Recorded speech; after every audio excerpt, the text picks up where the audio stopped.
안녕하세요.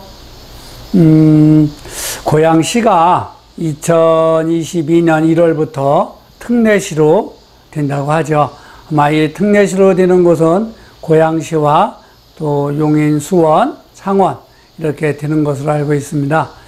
이 특례시는 이 인구가 100만 이상이 되는 도시로 이 기초단체 지위와 또 이 차별화된 그러한 그 특례시를 만들어지는 것이죠. 이게 아마 특례시로 되면 광역시급의 행정과 재정에 맞는 그 재량권을 부여를 받는다고 합니다. 아마도 큰 이 발전이 있을 거라고 보여지고, 고양시가 지금 현재 인구는 108만이 지금 넘어가고 있죠. 아마 조만간 110만이 바로 이제 돌아올 것 같습니다. 근데 이제 이 특례시에 대해서 많은 분들이 모르고 있는 것 같아요. 또 관심도 없고. 그런데 이제 간혹 저한테 이 특례시라는 것이 되면 어떠한 이익이 있을까요? 라는 질문을 하는 분들도 있어서 저도 나름 또 공부도 하고 해서 간략하게 이렇게 말씀을 드리는 것입니다. 이 특례시는 광역시와 기본 일반시 중간에 이제 새로 만들어지는 것인데, 쉽게 얘기해서 인구 100만이 넘는 도시를 특례시로 만들어지는 겁니다. 이 광역시로 만들려고 그러면 여러 가지의 이 법적 절차가 어렵고 하기 때문에 그냥 특례시로 이렇게 특별하게 만들어 주는 것이죠. 대신에 재정적인 거나 행정적인 거는 광역시급에 버금가는 그러한 재량권을 준다고 합니다. 그리고 이제 이 특례시가 되면 현재 이 시장 밑에 부시장이 있죠. 부시장이 이제 2명이 되는데 그 시장이 1명을 임명을 할 수가 있다고 합니다. 그리고 이제 여러 가지의 이 법적인 재량권이 크게 부여가 되는 것이죠. 그리고 또 이 공무원 채용이라든가 또 공무원 수, 또 이 총괄하는 국을 총괄하는 그러한 실도 만들 수도 있고, 또 이 급직에 따라서 여러 가지의 이 절차가 많이 확대가 된다고 합니다. 근데 이 특례시가 되면 어떠한 이 효과가 있을까를 한번 살펴보면, 지역 발전에 큰 역할을 한다는 것이죠. 그리고 이 넉넉해진 재정 여건으로 또 교통, 도시 인프라를 크게 확충할 수가 있고, 또 지역 맞춤형 도시 발전 전략을 수립할 수가 있고, 또 차별화된 자치 권한을 중앙정부 사업을 선점으로 나설 수 있다는 것입니다. 이러한 것으로 이 시장의 권한이 커지고 또 시에 큰 발전이 일어나는 것이죠. 그리고 특례시가 되면은 빠르게 정책 추진이 되고 시민의 아주 맞춤형으로 행정 서비스를 제공한다는 것입니다. 또 광역시급 자치 권한을 확보하고, 또 그런 거로 인해서 복지 수혜 확대와 행정 수요가 능동적으로 대처가 돼서 빠르게 모든 것들이 이루어질 수 있다는 것입니다. 그리고 이제 특히 시장의 권한이 커지고 지역 발전을 위해서 이 도시 브랜드화를 시키고 또 투자 유치에 적극적으로 나설 수 있다는 것이죠. 이러한 여러 가지로 인해서 이제 아마도 이 특례시로 바뀌면 큰 변화가 올 것입니다. 특히 이 고양시 같은 경우에는 현재 진행되고 있는 대형 개발 사업과 또 이 교통 인프라가 갖춰짐으로써 아마 24년, 5년 이 시점 되면 아마도 큰 변화가 올 거라고 보고 있습니다. 아마도 이제 이 특례시로 22년도 1월 1일부터 된다고 합니다. 그리고 이제 이 특례시가 되면 이 시민들의 이 맞춤형 지역 특성화 사업을 자율적으로 추진이 가능해진다고 해요.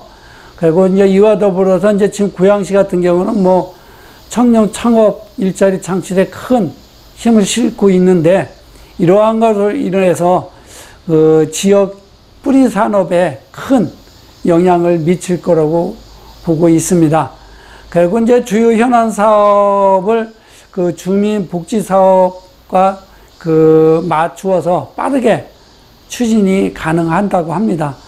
아마 이제 이 특례시로 되면 이 세율이 아마 크게 재정적으로 도움이 되는 것 같아요. 그렇기 때문에 그런 거로 인해서 그 시 발전을 빨리 가져갈 수 있고, 또 개발 사업도 그 시장의 권한으로 빠르게 움직일 수 있는 그러한 권한이 부여된다고 합니다.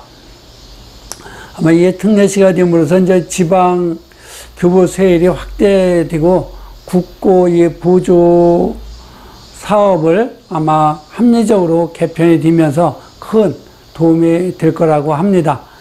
그리고 이제 이 지역 특화죠. 이 특례시로 되면 그 자주적 사업 추진으로서 기업 활동 유치나 이제 기업 경제적 활성에 큰 그 힘을 실 수가 있다는 것입니다. 아마도 이제 그 이 고양시 같은 경우는 지금 현재 이 베드타운에서 경제적 자덕조시로 탈바꿈하고 있는 시점에 이 특례시가 또 된다라 그러면 여러 가지의 그 문제점들이 간결하게 해결이 될 수 있고 시장의 권한으로 움직일 수가 있기 때문에 아마도 큰 힘이 될 거라고 보고 있습니다. 그리고 이제 고양시 같은 경우도 보면 도시 개발이 촉진하고 교육 환경, 또 이 문화예술, 진흥, 이러한 것들을 중점적으로 지금 진행을 하고 있는 것으로 알고 있는데, 아마도 이제 이 특례시로 되면 더욱더 힘이 실리게 될 거라는 것이죠. 그리고 이제 이 고양시 같은 경우는 그 용인시나 수원시 이런 데와 달리 대학이 그 4개뿐이 없죠, 현재. 그것도 뚜렷한 그 좋은 대학들도 아니고 그 중류급에 있는 그 특히 동국대와 또 이 중부대, 또 농협대, 또 그 항공대, 이렇게 지금 대학이 4개가 있습니다. 근데 지금까지는 이 고양시가 이 대학을 설립할 수 있는 그런 기반이 안 돼 있죠, 법률적으로. 그래서 이 특례시가 되면 아마 고양시에서 적극적으로 고양 그 시립대학을 추진을 한다고 합니다. 이 시립대학을 선정을 하게 되면 시의 재정이 나가기 때문에 그 학생들의 이 그 교육비가 상당히 줄어든다는 것이죠. 아마도 이거를 큰 그 틀로 움직이고 있는 것으로 보고 있습니다. 그리고 또 이제 이 9월 달에 그 이 문체부에서 예술대학교를 그 한예종을 그 어느 곳으로 유치할 것인지 발표를 한다고 해요. 지금 송파구와 고양시가 적극적으로 나서고 있는데, 송파구 같은 경우는 학생들이나 교원들이나 가고 싶어 하지만 이쪽에는 이 그린벨트를 해제를 해야 되는 큰 어려움이 있고, 고양시 같은 경우는 일단 학교 부지가 완벽하게 갖춰져 있고, 또 고양시에서 학생들을 위해서 기숙사로 1000세대 정도 아파트를 제공을 한다고 합니다. 단지 이제 이 송파구보다도 좀 그 못한 것이 교통인프라인데, 교통인프라도 대학이 그 완공이 될 시점이면 GTX도 개통이 되는 시점이 되기 때문에 아마도 그 교통에도 큰 불편을 없지 않을까 이렇게 보여지고 있습니다. 꼭 이 한예종이 고양시에 유치되기를 바라는 마음입니다. 그리고 이제 이 특례시로 그 바뀌게 되면 여러 가지의 이 발전 사항이 크게 바뀌게 될 것이고, 현재 진행되고 있는 대형 개발 사업과 함께 더불어서 큰 그 변화가 올 거라고 보고 있습니다. 지금까지 이 고양시가 특례시로 바뀌면 지역 발전성과 또 지금 현재 진행되고 있는 이런 대형 개발 사업으로 인해서 앞으로 이 시에 미치는 경제적 그 힘이 얼마나 크게 그 변모가 될 것인지에 대해서 간략하게 말씀을 드렸습니다. 감사합니다.